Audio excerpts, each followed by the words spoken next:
네, 코로나19 관련해서 국내 소식 몇 가지 더 전해드리겠습니다. 첫 번째 키워드부터 열어보겠습니다. 네, 수능 신분 확인 때 마스크 안 내리게 되면 부정행위가 된다라는 키워드인데요. 수능이 코앞으로 다가오면서 수험생들 막바지 시험 준비에 집중하고 있죠. 코로나19 속에서 치러지는 수능인 만큼 어떤 점을 주의해야 하는지 미리 전해드리겠습니다. 교육부와 17개 시도교육청은 어제 2021학년도 수능 부정행위 방지 대책을 확정해서 발표했습니다. 이번 수능에는 코로나19 때문에 수험생의 마스크 착용이 의무화됐는데요. 다만 감독관의 신분을 확인할 때 마스크를 잠시 내려서 얼굴을 보여주는 등 감독관에게 적극적으로 협조해야 하고요. 불응할 경우에는 부정행위로 간주될 수 있습니다. 또 수험생 책상 앞면에는 칸막이가 설치됩니다. 시험 내용을 적어두거나 손동작을 이용해서 부정행위를 하는 행위는 금지되고요. 이를 방지하기 위해 감독관은 매 교시 칸막이를 검사하고 시험 중에도 철저히 감독할 방침입니다. 아울러 휴대전화와 스마트 시계, MP3 플레이어 또는 통신 기능이 있는 이어폰 등 모든 전자기기는 시험장에 반입할 수 없습니다. 실수로 소지했다가 적발되더라도 부정행위로 처리될 수 있으니 수험생들의 세심한 주의가 필요하겠습니다. 네, 두 번째 키워드 보겠습니다.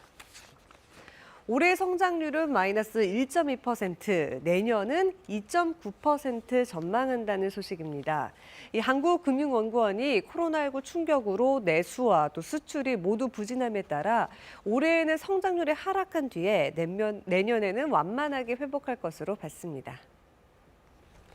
박성우 금융연구원 거시경제연구실장은 어제 열린 2020년 금융동향과 2021년 전망 토론회에서 한국의 경제 성장률을 이렇게 전망했는데요. 박 실장은 백신 개발과 보급이 진전되고 완화적인 통화, 재정 정책 등으로 국내외 수요가 회복하게 되면 수출과 투자를 중심으로 반등할 수 있다고 말했습니다. 다만 내년 성장률 2.9%는 올겨울 코로나19 유행이 제한된 범위에서 통제되고 내년 초 백신 승인 후 하반기에는 주요국에 백신이 보급되는 것을 전제로 했습니다. 네, 마지막 키워드 보겠습니다.